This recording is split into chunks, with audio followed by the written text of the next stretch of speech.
Hi everyone. आज दोस्तों हम बात करने जा रहे हैं एक नए टॉपिक पर फिर से, जो है इस्लाम धर्म। इस्लाम धर्म एक ऐसा टॉपिक जो आप लोगों का बहुत सारा मन होता है इसे जानने के लिए। आइए हम इसे नॉलेज के तौर पर जानें।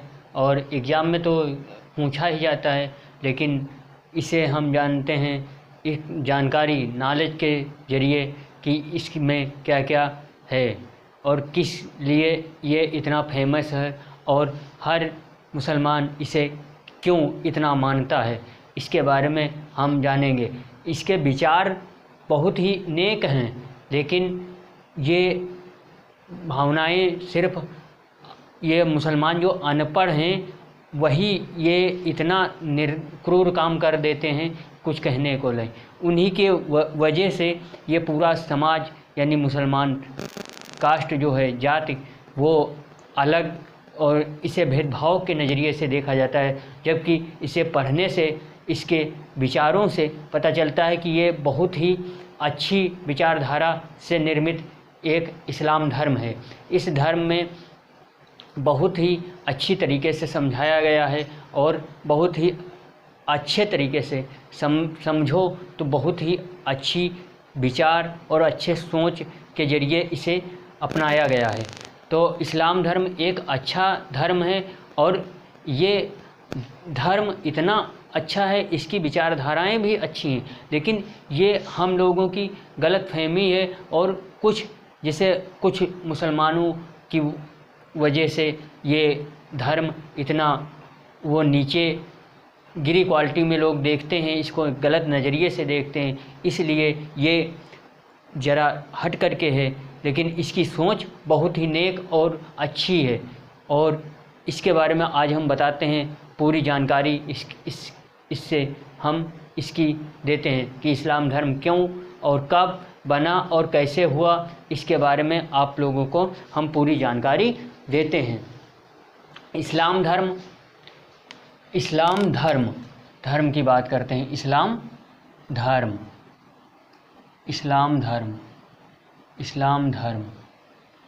धर्म की उत्पत्ति, इसकी उत्पत्ति कब हुई? तो 7वीं शताब्दी में अरब प्रायद्वीप में हुई थी। इसकी उत्पत्ति 7वीं शताब्दी में अरब प्रायद्वीप में हुई थी। इस्लाम शब्द का अर्थ क्या होता है? तो आइए जानते हैं इस्लाम शब्द का अर्थ क्या होता है। अल्लाह के प्रति समर्पण। अल्लाह के प्रति समर्पण इस्लाम का अर्थ होता है।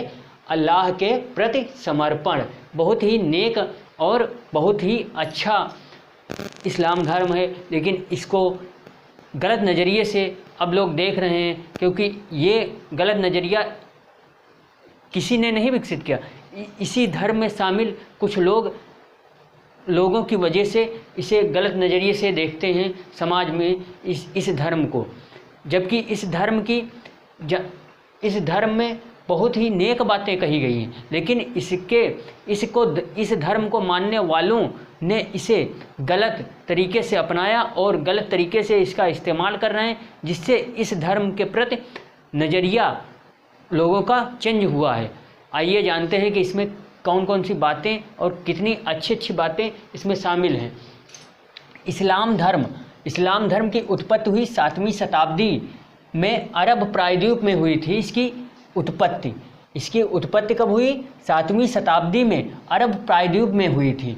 और इस्लाम शब्द का अर्थ क्या होता है? तो इस्लाम शब्द का अर्थ हमने अभी बताया, अल्लाह के प्रति समर्पण। अल्लाह के प्रति समर्पण। और मुसलमान किसे कहते हैं?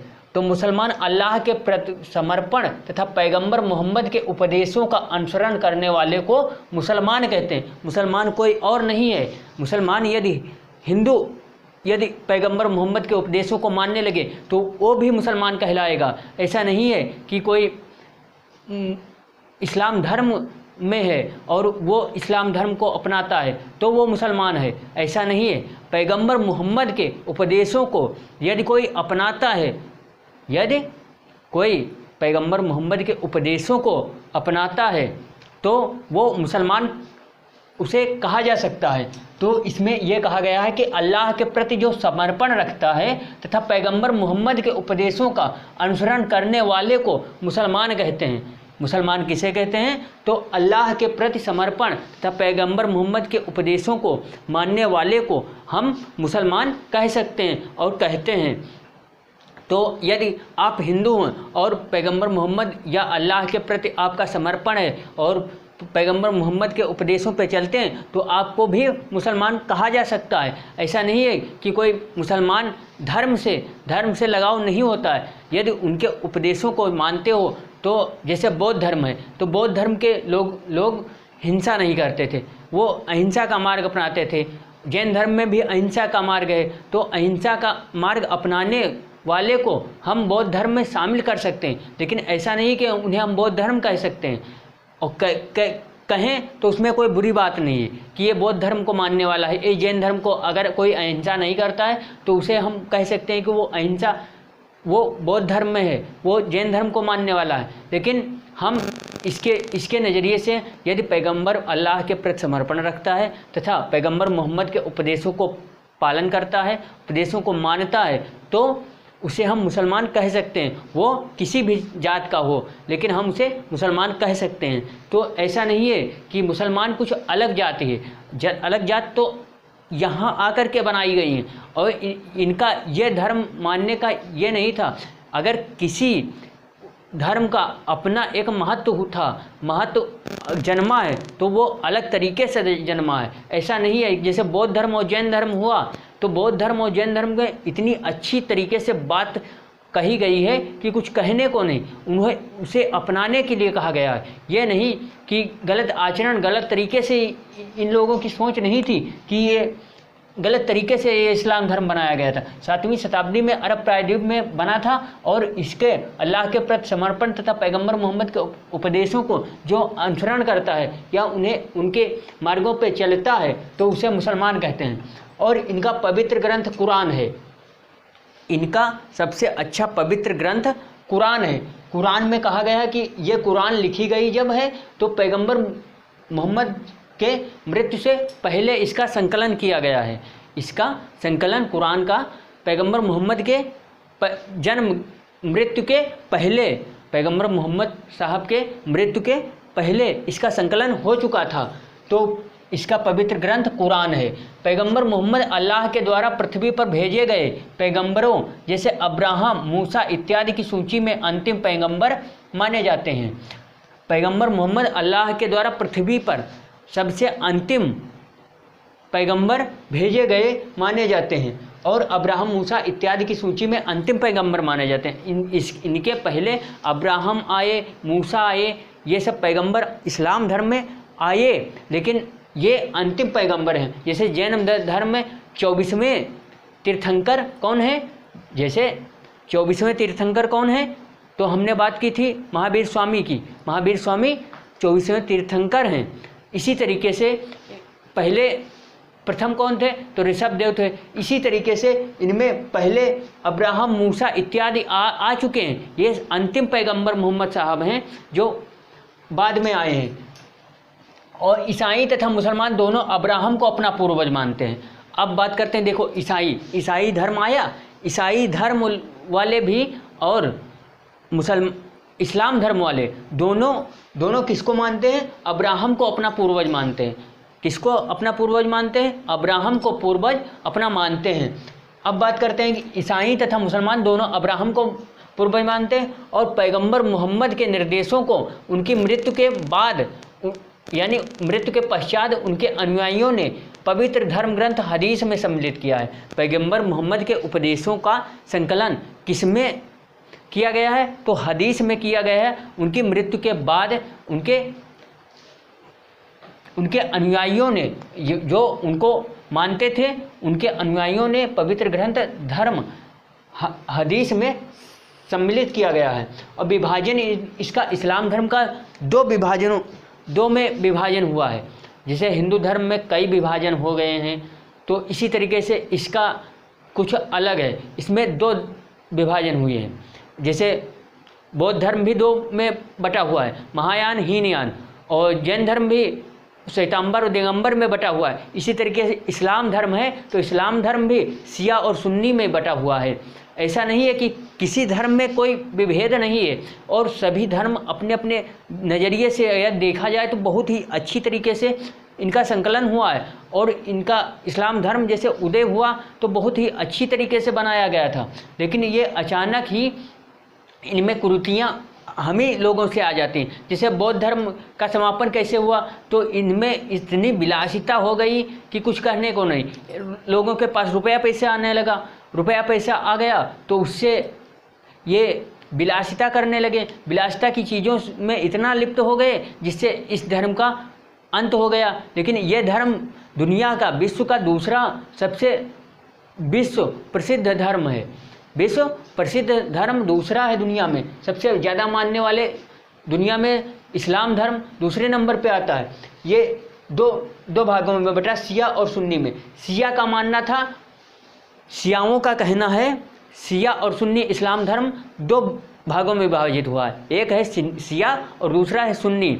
तो शिया वालों का क्या कहना है, शिया वालों का मानना है कि पैगंबर का उत्तराधिकारी उनके पूर्वज, शियाओं का मानना है कि उनका जो उत्तराधिकारी होगा उनके पैगंबर मोहम्मद साहब के रक्त संबंधी जो होगा वही इनका उत्तराधिकारी होगा। वही शिया लोग हैं जो उनके रक्त संबंधी कौन थे, तो अली थे, अली जो उनके दामाद थे, उनको मानने वालों को शिया कहा जाता है। जो अली को मानते हैं पैगंबर या अल्लाह जैसे है तो अली को मानने वालों को शिया कहा जाता है।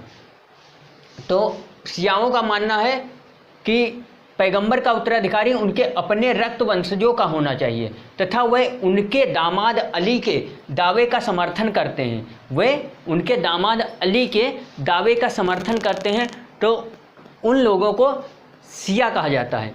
अब बात करते हैं कि सुन्नी कौन है, तो सुन्नियों का मानना है कि पैगंबर का उत्तराधिकारी जो उनका सबसे नज़दीक लोगों के बीच का निकट होना चाहिए, जो उनके सर्वाधिक निकट थे तथा जो आरंभ से ही उनके अनुयायी थे, यानी जो उनको मानते थे शुरू से। सुन्नी का मानना है कि पैगंबर का उत्तराधिकारी उन्हीं लोगों के बीच का होना चाहिए जो उनके सर्वाधिक निकट थे।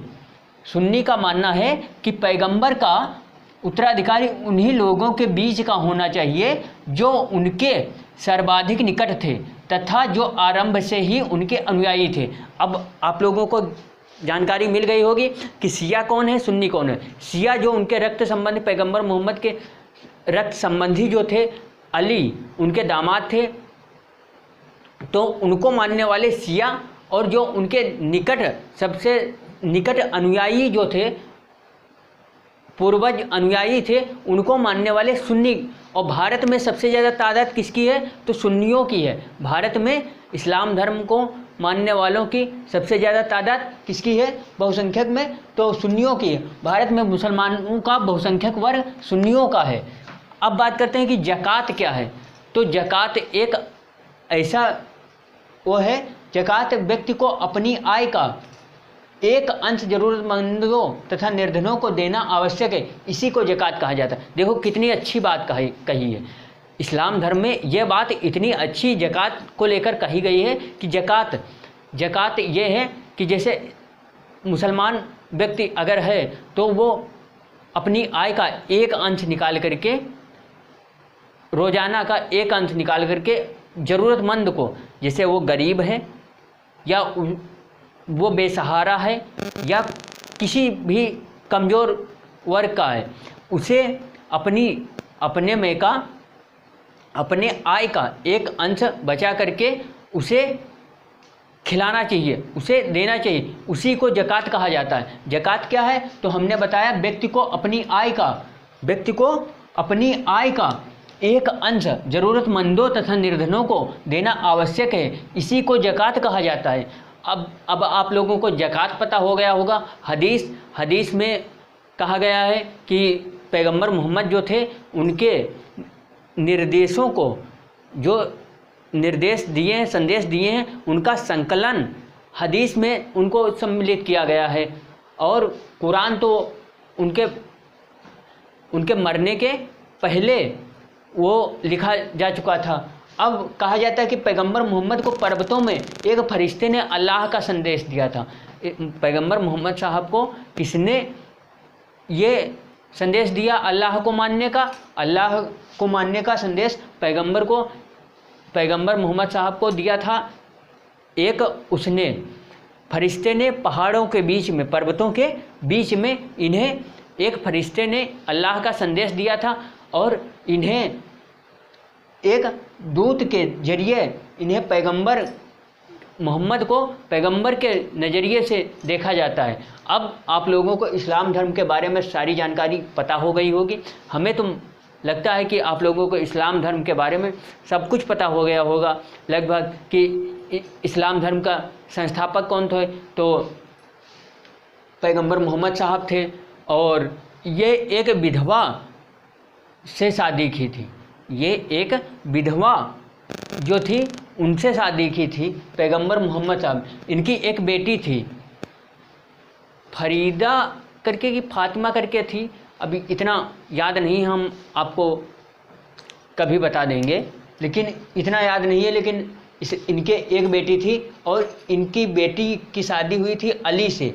इनका जो दामाद था वो अली था, और शिया उन्हीं को मानते हैं जो इनके रक्त संबंधी हैं, और सुन्नियों का मानना है कि कोई भी हो लेकिन उनका निकट संबंधी हो, वो हो चाहे जो, लेकिन सबसे सर्वाधिक निकट हो, और लोगों के बीच का होना चाहिए जो उनके सर्वाधिक निकट थे, जो आरंभ से ही उनके अनुयायी थे, उनको सुन्नी लोग मानते हैं। तो शिया और सुन्नी में कन्फ्यूजन होता होगा आप लोगों को, तो शिया और सुन्नी क्लियर। और ये 7वीं शताब्दी में इसका अरब प्रायद्वीप में इसका जन्म, इसकी उत्पत्ति हुई इस्लाम धर्म की। और रही बात तो अल्लाह, इस्लाम शब्द का अर्थ क्या है, तो इस्लाम का अर्थ है अल्लाह के प्रति समर्पण, यानी इस्लाम का अर्थ है अल्लाह के प्रति समर्पण, और अल्लाह के प्रति समर्पण तथा पैगंबर मोहम्मद के उपदेशों का अनुसरण करने वाले को मुसलमान कहते हैं। अब बात करते हैं कि मुसलमान हर समय मुसलमान की रट, इन भारत में तो मुसलमान को इतना कह कर के राजनीति होती है कि कुछ कहने को नहीं। तो मुसलमान कौन है? मुसलमान वो है जो पैगंबर मोहम्मद और अल्लाह के प्रति समर्पण है, और पैगंबर मोहम्मद के उपदेशों को जो मानता है वो मुसलमान है। बात करते हैं कि मुसलमान कौन है, तो मुसलमान अल्लाह के प्रति जिसका समर्पण है और पैगंबर मोहम्मद के उपदेशों को जो मानता है वो मुसलमान है, उसी को मुसलमान कहते हैं। तो अब भारत में, इंडिया में तो इतना नौटंकी हो रही है इसके जरिए कि राजनीति, पूरी राजनीति खेली जा रही है केवल मुसलमानों के जरिए राजनीति, पूरी राजनीति तक हो जाती है इसके जरिए कि वो मुसलमान है, वो ये हैं। लेकिन मुसलमान का एक नज़रिया तो गलत है कि ये लोग क्रूर होते हैं। सती प्रथा जब आई तो ये अलाउद्दीन खिलजी था, अलाउद्दीन खिलजी ने बहुत ही बुरी तरीके से मारा काटा, और अपना इनके विचार गलत होते गए। इसलिए ये धर्म थोड़ा नीची गिरी हुई आंखों से देखा जाता है, गिरी नज़रों से देखा जाता है। बाकी और इसमें कुछ नहीं, बहुत ही अच्छा है।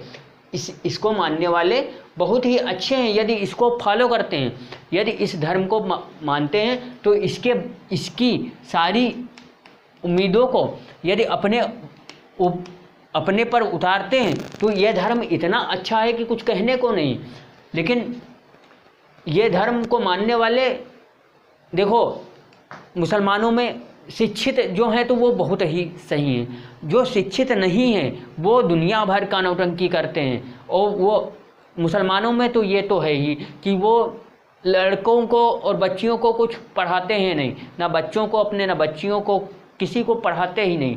वो सोचते हैं इनको पढ़ा करके क्या करना, रोज़गार दे, नौकरी मिलेगी नहीं, इनको जन्म दो और काम पे लगा दो, 4-4 5-5 साल के हैं, नाक नहीं पहुंच पा रहे हैं, वो अपना काम कर रहे हैं, कहीं गुब्बारा बेच रहे हैं, कहीं कुछ कर रहे हैं, कहीं कुछ कर। अरे शिक्षा दो, शिक्षे से शिक्षित अगर व्यक्ति हो जाएगा तो उसे बहुत अच्छी जानकारी और उसका स्वभाव कुछ अलग तरीके से होगा। लेकिन ये लोग शिक्षित नहीं करते हैं, सिर्फ अपने हिसाब से वो ऐसा बना देते हैं कि कुछ कहने को नहीं। तो इसी नज़रिए से अब देखो, हर एक व्यक्ति लगभग 100 में से केवल 10 लोग पढ़े होंगे। मुस्लिम में बहुत रेयर मिलेंगे तुम्हें 10 पढ़े हुए। अगर 100 हैं, 100 बच्चे हैं मुस्लिम में, तो 100 बच्चों में से केवल 10 आपको पढ़ने वाले, स्कूल जाने वाले मिलेंगे। बाकी सब अपना बिजनेस कर रहे हैं, कोई गुब्बारा बेच रहा है, कोई पंचर की दुकान खोले है, कोई कुछ कर रहा है, कोई कुछ कर रहा है, लेकिन ये पढ़ने पे ध्यान नहीं देते। इन्हें शिक्षित करना, और ये जब शिक्षित नहीं है तो इनके में बहुत सारी खामियां तो होंगी ही। इसीलिए ये धर्म को अब नीची निगाहों से देखा जा रहा है। वैसे इसमें बहुत ही अच्छा है। देखो ज़कात के बारे में पैगंबर मोहम्मद साहब ने ही इसे बनाया था, तो ज़कात के बारे में भी बताया है कि व्यक्ति को अपनी आय का एक अंश ज़रूरतमंदों तथा निर्धनों को देना आवश्यक है, इसी को ज़कात किया जाता है। और ज़कात ये है कि अपनी आय का एक अंश बचा लो और ज़रूरतमंद जो है, गरीब है, निर्धन है, जिसके पास खाने के लिए नहीं, जिसके पास पैर नहीं है, जो देख नहीं सकता, जो चल नहीं सकता, उसे एक अंश बचा करके उसे दे दो, वो ज़कात कहलाता है। तो ये कितनी अच्छी बात है। तो इस्लाम धर्म ऐसा है जो बहुत ही अच्छा है, लेकिन इसे मानने वाले तो अपनी नज़रियों से अलग अलग देखते हैं। जैसे आतंकवादी, तो अक्सर करके आप लोगों को आतंकवादी मिलेगा तो केवल मुस्लिम कास्ट का मिलेगा, मुस्लिम कास्ट का, क्योंकि ये लोग इतनी क्रूरता के साथ में काम करते हैं कि कुछ कहने को नहीं। इन्हें दया नाम की कोई चीज़ ही नहीं है इनके में। अगर दया होती तो बहुत कुछ करते हैं, जबकि इसमें बताया गया, दया के बारे में भी बताया गया। अब ये लोग कहते हैं कि अगर हम मांस नहीं खाएंगे तो ये हम जहाँ रहते हैं वहाँ पे बहुत सारे इंसान हैं, और हम मुसलमानों से लगभग बात करते रहते हैं कि आप लोग मांस क्यों खाते हैं। तो वो कहते हैं कि यदि मांस नहीं खाएंगे तो इनका होगा क्या। ये जैसे मुर्गा है या बकरा है, यदि इन्हें हम खाएंगे नहीं तो इनका होगा क्या। अरे अब इन्हें कौन बताए कि ये मुर्गा और बकरा, अगर जैसे कुत्ता है, कुत्ते को इंडिया में नहीं खाया जाता, तो कहीं कुत्ता ज़्यादा है क्या? नहीं ज़्यादा है। तो इसी तरीके से बकरी और मुर्गा अगर नहीं खाओगे तो क्या तादाद बहुत ज़्यादा हो गए? ऐसा कुछ नहीं है। देखो कहते हैं कि हमारे पूर्वज खाते थे। अरे पूर्वजों का मानना है कि पूर्वज खाते थे, हम मानते हैं कि पूर्वज हमारे खाते थे, क्योंकि उन्हें खाने के लिए कुछ था नहीं। जब खाने के लिए कुछ नहीं था, न अनाज था, न कुछ था, न फल थे, तो वो मजबूरी थी, वो कच्चा मांस खाते थे। कच्चा मांस खाने के बाद में उन्हें पका मांस मिला है। पका मांस के बाद में जब वो उगाने लगे हैं, तब वो उन्हें भरपेट खाने के लिए नहीं मिलता था। अनाज उगाते थे तो ना इतना साधन था, ना कहीं कुछ, तब वो खाते थे मांस। लेकिन अब ऐसा कर रहे हैं, बताओ कि हफ्ते में रोजाना मांस खाते हैं। बताओ ऐसे ऐसे नीच इंसान हैं। राक्षसों की प्रजाति ये बन गई है। ये समझो इस्लाम धर्म ये राक्षसों का हो चुका है, क्योंकि ये सब काम होता था। जैसे कहते हैं कि बकरीद में, बकरा ईद है, बकरे में लोग ऊँटों तक और भैंसे की और बकरा की पता नहीं कितनी बलि देते हैं। अरे बलि देने से क्या होगा ये पहले बताओ। बलि देने का मतलब पैगंबर मोहम्मद साहब ने नहीं कहा था कि बलि दो। उन्होंने ये कहा था कि अगर तुम्हें वो था कि ये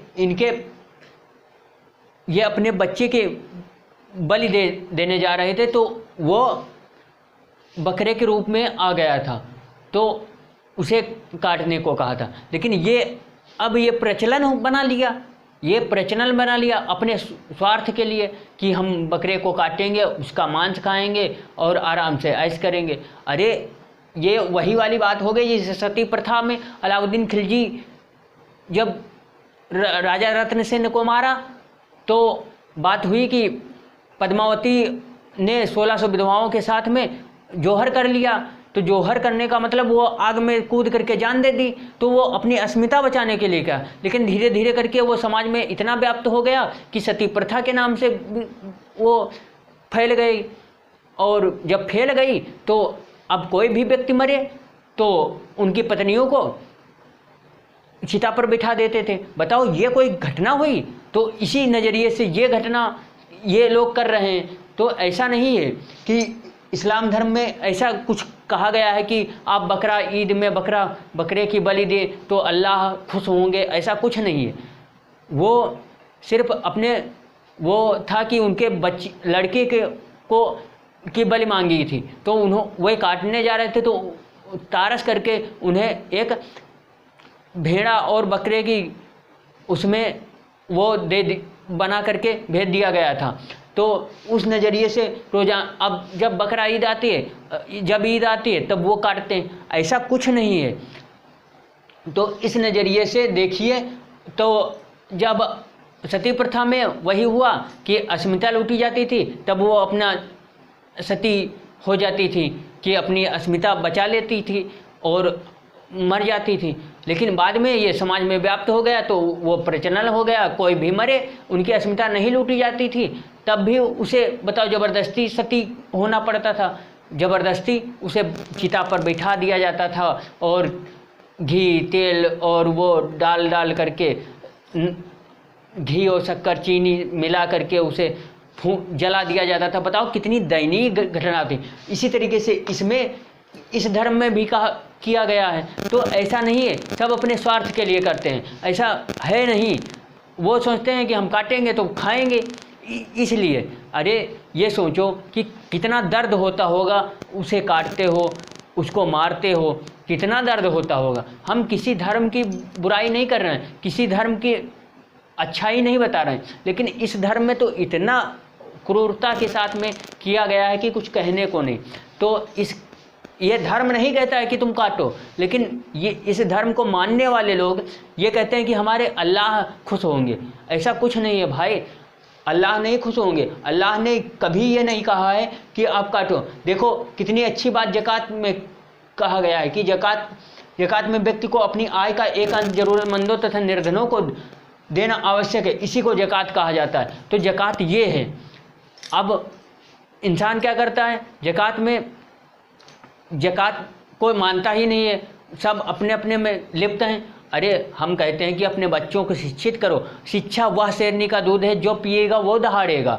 शिक्षा वह शेरनी का दूध है जो पिएगा वो दहाड़ेगा। तो शिक्षा अपने बच्चों को 2 रोटी कम खाओ, एक टाइम मत खाओ, भूखे रहो, लेकिन अपने बच्चों को बिना पढ़ाए मत छोड़ो। ये मेरा कहना है आप लोगों से।